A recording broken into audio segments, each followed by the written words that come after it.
Bem-vindos todos vocês a este canal, que é o nosso canal, um canal que vai ser construído por nós, e vamos debater aqui vários temas sobre o futebol da América Latina, temas que inclusive eu espero que vocês apontem aí nos comentários, né?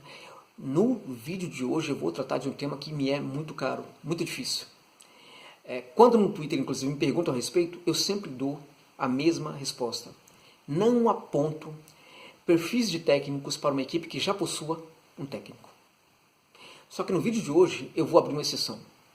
Vamos falar do São Paulo, do comando técnico do São Paulo, né? E vamos apontar aqui nomes de técnicos para substituir o Fernando Diniz quando ele deixar o comando do São Paulo. E por quê? Porque para mim o Diniz vive numa corda bamba e só está no comando tricolor até o momento por uma questão circunstancial. Pode cair a qualquer instante. Existe uma divergência significativa sobre o trabalho do Diniz entre dois dos principais dirigentes tricolores, Raí e Lugano. Durante muito tempo Lugano ficou calado, em silêncio. E durante esse tempo ele desaprovava de certa forma o trabalho do Diniz. Não falou porque é uma pessoa muito ética, muito séria, ama o São Paulo e nunca quis conturbar o ambiente interno. Mas até ele já não aguenta mais, assim como mostrou ontem ao dar uma declaração e deixar claro que ele desaprova o trabalho do Diniz. Mas não é apenas por causa disso que eu acho que o Diniz já chegou a hora dele ir embora. É também por uma outra questão. Pela sua incapacidade de entender o que está acontecendo, pela sua leitura equivocada da realidade e pelas suas entrevistas que apenas mostram o quanto a sua visão das coisas está nebulosa. O Diniz foi capaz de dizer que o São Paulo foi melhor que o River. O Diniz, no jogo que foi uma final da Libertadores para o São Paulo, para a continuidade do São Paulo na competição, o jogo contra a LDU no Casablanca, em Quito, após o jogo, em que o São Paulo foi goleado, precisava vencer e foi goleado, o Diniz simplesmente fala que o time venceu o segundo tempo por 2-1. Qualquer criança sabe disso, Diniz, que o São Paulo venceu o segundo tempo por 2-1. Agora, essa fala, ela esconde algumas coisas muito complicadas. Esconde arrogância, prepotência, cegueira em relação ao que pode estar acontecendo, né? E, de certa forma, ela não deixa de ser uma agressão, uma ofensa à torcida tricolor, que está vendo tudo completamente diferente dele. As pessoas estão vendo uma coisa e o Diniz insiste em ver uma coisa completamente diferente. Então, eu acho que quando o técnico chega nesse ponto, não tem mais por que continuar no comando de uma equipe. Bem, é muito louvável no Diniz essa sua intenção de fazer com que a sua equipe jogue um futebol ofensivo. Só que a construção dessa proposta ofensiva não é algo simples. É algo muito difícil. E não é à toa que os técnicos no Brasil, em sua maioria, sempre optaram pelo jogo da retranca. O jogo de ficar guardado ali na defesa, protegendo o seu primeiro campo, né? E saindo para o contragolpe rápido, explorando sempre as brechas que a equipe rival, a equipe adversária deixa no campo. Ora, este é o jogo que, de forma clássica, é o tipo de jogo para ser praticado por equipes menores. É o tipo de jogo para ser praticado por equipes, né, que têm menos condições financeiras, né, do que outras. E infelizmente, é um tipo de jogo que se espalhou pelo Brasil nos últimos anos, nas últimas 2 décadas. Se espalhou como um vírus pelo Brasil, né? E a gente percebe, a gente vê hoje times grandes jogando com medo. Times grandes jogando na retranca. A gente vê time grande jogando, às vezes, contra time pequeno na retranca. Por quê? Porque não é fácil construir um modelo ofensivo. As ideias que permeiam esse tipo de coisa são complexas demais. E para que uma pessoa entenda e as pratique, ela precisa estudar muito para fazê-lo. Não é tão simples. Pessoas como Bielsa, que é um influenciador do futebol mundial, o Bielsa estuda o tempo inteiro. O Guardiola estuda o tempo inteiro. O Bielsa, quando a sua equipe não subiu para a primeira divisão, ele estudou de uma forma absurda. Nas férias dele, inclusive, ele ficou o tempo inteiro estudando os erros que o Leeds havia cometido para não repetir na temporada seguinte. E foi justamente o que aconteceu. A equipe não repetiu os erros e a sua equipe foi promovida. Ele não para estudar um minuto. Se o Diniz estuda, está estudando errado. Então ele precisa ter um pouco mais de humildade, né, estudar corretamente e entender, né, que ser ofensivo implica em ter um pouco mais de seriedade com essa proposta.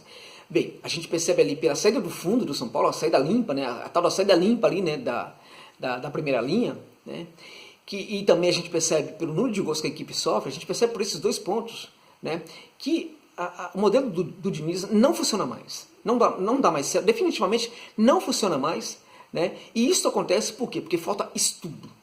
Ok? Então vamos lá apontar rapidamente aqui o nome de alguns técnicos que poderiam substituí-lo no comando tricolor.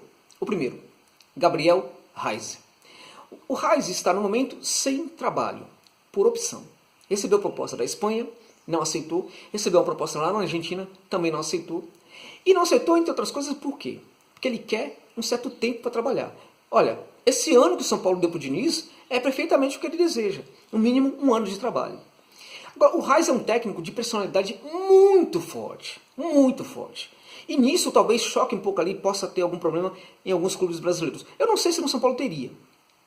O Reis é um tipo de técnico que, se o dirigente quiser se apresentar nos treinamentos, ele precisa ter alguma coisa para chegar lá e falar de importante. Tem de chegar lá e apontar alguma coisa importante. Se não tiver nada de importante para dizer enquanto a equipe estiver treinando, que fique na sua sala. É mais ou menos por aí. Quanto no Reis, e aí vou fazer o seguinte aqui. Vou fazer uma pergunta e responder rapidamente. Por que principalmente o Reis?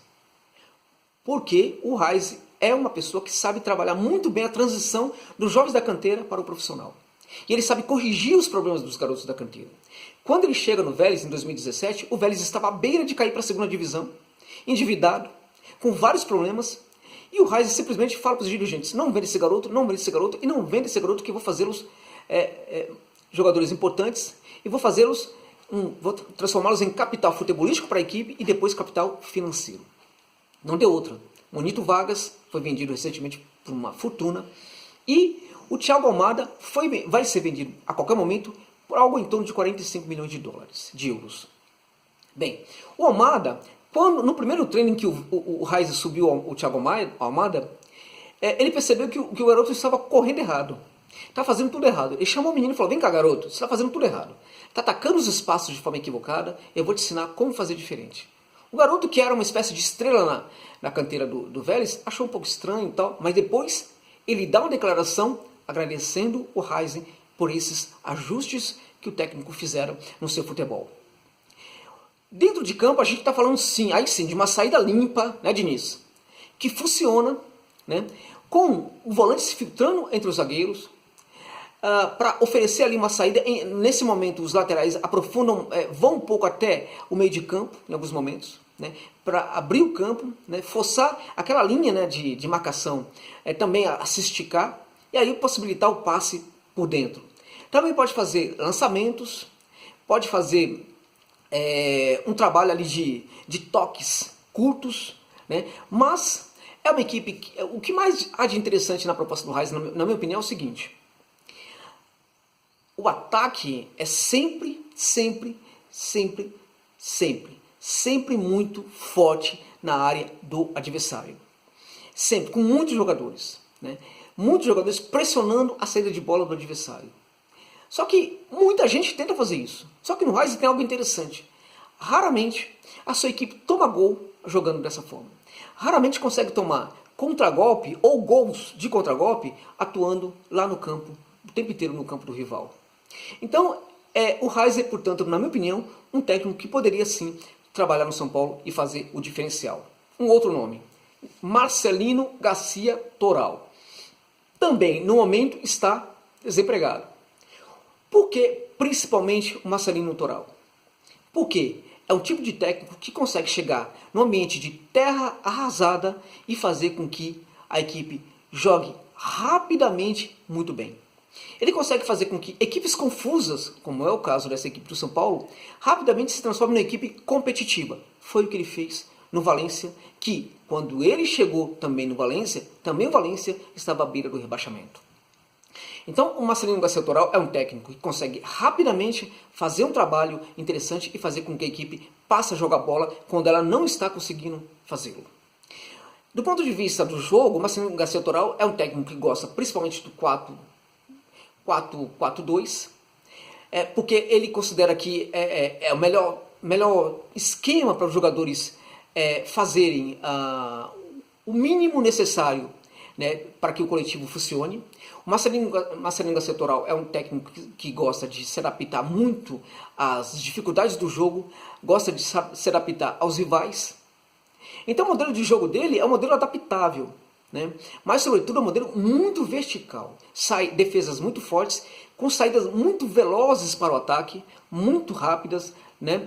Com os jogadores abrindo o campo, abrindo e aprofundando o campo. Abrindo e aprofundando o campo justamente para quê? Para gerar superioridade numérica no centro da área. E aí, aquele jogador que vem de trás tem possibilidade de arrematar ou fazer um passe construtor ali, né, no entorno da área para gerar o gol. O Marcelino Garcia Toral é um técnico que luta pelo elenco, luta pelos jogadores, protege o jogador. Não é aquele técnico que vai após uma derrota, vai para os microfones colocando culpa no jogador. Então é um técnico que poderia chegar aqui no Brasil. Neste momento seria um pouco caro, mas veja bem, né, o que o São Paulo já gastou de dinheiro, né, com um técnico que não deu certo, né? Então poderia perfeitamente fazer esse esforço aí e trazer um técnico importante como Marcelino Garcia Toral. E é um técnico que está à altura do São Paulo. São Paulo é um clube gigante, que está muito machucado e que merece ter treinadores importantes no seu comando. Então, esse técnico também eu indicaria para o tricolor. Um outro, Matias Almeida. No momento, treina o Quakes de San José, na Califórnia. A sua equipe não vem colecionando ultimamente bons resultados após a volta do futebol pela pandemia, pela parada da pandemia. Mas é um técnico que está fazendo um trabalho excepcional na Major League Soccer. É um técnico que chegou no clube minúsculo, né? E tem feito essa equipe jogar muito futebol ofensivo, de personalidade, protagonista. Também um futebol que joga muito tempo ali no segundo campo, que é o campo de ataque, né? Por que principalmente o Almeida? Porque o Almeida é um tipo de técnico para clubes em crises institucionais e clubes que não conquistam títulos há muito tempo. Vejamos, São Paulo vive esse ambiente hoje. Imagine vocês então, se São Paulo vive essa situação, imagina vocês um clube lá do México, né? O Chivas Guadalajara. A situação do Chivas era 10 vezes pior do que a do São Paulo. Entre outras coisas, porque o Chivas só pode ter jogador mexicano. Quando o Almeida chegou nesse ambiente, um ambiente muito difícil de se trabalhar, muito difícil, né, em que o presidente era muito, infelizmente ele faleceu, é uma pessoa que atrapalhava muito o trabalho do técnico, né. O Almeida chegou, inclusive tem muita dificuldade de lidar com esse presidente, teve problemas pessoais com esse presidente, mas o Almeida fez aquilo que a torcida do Chivas já não acreditava mais: conquistar o título mexicano. Então o Almeida é um técnico de muita personalidade, assim como o Heisen, são pessoas com perfis intelectuais, né, profundos, né, entendem tudo de futebol, né, ele tem um entendimento profundo de tudo que o atleta está fazendo de certo ou errado, sabe ordenar, sabe dar personalidade para a equipe onde joga e sabe dar também estatura para o clube que ele treina. Então Almeida poderia ser esse treinador do São Paulo. Um outro nome que eu indicaria é Juan Pablo Voivoda. Juan Pablo Voivoda, que é um técnico argentino, que no momento está treinando Unión La Calera do Chile. Por que principalmente o Voivoda? Por causa do amadurecimento desse treinador na sua carreira. O rápido amadurecimento dele, né, o acredita para ser um dos grandes técnicos do futebol da América Latina em muito pouco tempo. Mas não somente por isso, mas também pelos resultados que ele já está entregando no momento. O Calera é o segundo time hoje, é o segundo posicionado no campeonato chileno. Está na vice-liderança do campeonato chileno. É uma equipe que tem uma maior posse de bola em relação a quaisquer dos seus rivais, dos seus adversários. Tem uma posse de bola em todos os jogos, tem uma grande troca de passes, muita troca de passe, muito acerto nessa troca de passes. Um domínio do rival incrível, sobretudo exercido também no segundo campo, no campo de ataque, e principalmente no terceiro terço, que é a parte final do campo. E o Voivoda é um treinador que consegue fazer também com que jovens consigam trabalhar muito bem, entendam muito bem a sua proposta. As suas equipes consegue criar um número inacreditável de chances de gol. Muitas chances de gol. É tanta chance de gol nos jogos, tanta chance de gol, que não tem como não converter. Mesmo que o elenco às vezes tenha dificuldades, né? Mesmo que o elenco não tenha bons atacantes, a equipe acaba convertendo gols, porque são muitas chances de gols criadas. Então, Juan Pablo Vojvoda, para mim, é um técnico que poderia sim assumir o comando do São Paulo. Olha, estamos falando de um técnico argentino, dessa linha de técnicos, né, que gosta de praticar um futebol posicional, bielcista, né, guardiolista e que funciona. Porque tem alguns que tentam fazer funcionar e não conseguem. No caso dele, funciona muito bem. Então, Juan Pablo Vojvoda. Um outro técnico que eu acho que poderia ser muito interessante para o São Paulo chama-se Dabove, né? Diego Dabove, que no momento é o técnico do Argentino Júnior. Por que principalmente o Dabove? Porque o Dabove é um tipo de técnico que consegue, sobretudo, corrigir rapidamente os erros que o atleta está praticando. Ele submete, também rapidamente o jogador a um tipo de treinamento para corrigir os seus problemas. Então ele percebe, por exemplo, que o jogador não cabeceia muito bem. Então ele chama os seus assistentes e fala, vamos fazer um treinamento específico para esse cara parar de cabecear errado, parar de ir mal no jogo aéreo. Vamos fazer um treinamento para fazer com que esse cara faça o pivô. Ele não está sabendo fazer o pivô muito bem na entrada da área. O Dabove é um técnico desta forma. Imagine vocês um técnico desse treinando garotos que sobem da base. A gente percebe alguns garotos no São Paulo com muito potencial, mas que cometem alguns erros. O Dabove corrigiria esses erros. É um técnico, né, que gosta também de atuar, suas equipes gostam de atuar sobretudo no campo do rival também. Também tem uma saída ali do fundo muito boa, mas gosta de troca de passes, às vezes curta, e sobretudo o seguinte, ele é, antes de quaisquer outras coisas, um técnico pragmático, que sabe fazer esse jogo mais posicional, sabe fazer também o jogo direto, o jogo da bola longa, o jogo dos grandes lançamentos. Ou seja, ele é um técnico nesse sentido que também se adapta àquilo que a equipe precisa. Ele chega no ambiente, olha, estuda o ambiente e se adapta ao ambiente antes de tentar se transformá-lo. Ou seja, ele tenta tirar o melhor do ambiente que ele encontra nos clubes antes de tentar mudar esse ambiente para o estilo de jogo que ele gosta. Eu acho que esse técnico, que é uma sensação na Argentina no momento, poderia também ser uma sensação aqui no futebol brasileiro. Bem, um outro técnico que eu acho muito interessante que poderia chegar no São Paulo e fazer um trabalho bacana, chama-se Francisco Meneghini. Aí a gente está falando de um técnico muito jovem, com uma grande personalidade, que está atuando, no momento treina o Audax Italiano do Chile. Por que principalmente Francisco Meneghini? Porque ele é um técnico que tem uma herança interessante, que tem um modelo de jogo cada vez mais lapidado, um modelo de jogo muito posicional, bielcista ao extremo. Ele foi auxiliar técnico do Bielsa, do Sampaoli e do Becaccetti. Tirou o melhor desses três técnicos e tem colocado isso em prática. É um técnico que também sabe lidar com jovens, mas ele consegue fazer muito bem uma mescla de veteranos com jogadores jovens. A gente percebe no São Paulo alguns jogadores veteranos e percebe muitos jogadores jovens. Às vezes a relação entre eles não é das melhores dentro de campo. O Meneghini conseguiria fazer esse trabalho muito bem. Também é aquele técnico que sabe fazer aquele tipo de jogo de saída do fundo, aquela saída construtora desde a primeira linha, né? Com o volante se filtrando para fazer esse trabalho, né? Então é um técnico que sabe trabalhar muito bem isso. Mas é um técnico que sabe focar o trabalho principalmente nos volantes. Os volantes precisam saber jogar muito bem. E ele trabalha muito nos treinos os volantes que ele possui no seu elenco. Então Francisco Meneghini seria também um técnico interessante para o São Paulo. É muito novo, muito novo. Então é um técnico que pode vir a ser um grande técnico do futebol da América do Sul em pouquíssimo tempo, mas para aqueles que gostam da filosofia do Guardiola, é o técnico ideal. Esse aí é o técnico que realmente sabe fazer o trabalho nessa linha guardiolista, bielcista. Um outro técnico que eu vou indicar para o São Paulo, que é um pouco desconhecido da galera, chama Larriera. Esse técnico atualmente está no comando do Montevideo Wanderers, do Uruguai. O Larrieira é um técnico que foi assistente durante muito tempo do Peluso, quando o Peluso trabalhava no Santa Fé e levou o Santa Fé a excelentes resultados no futebol colombiano.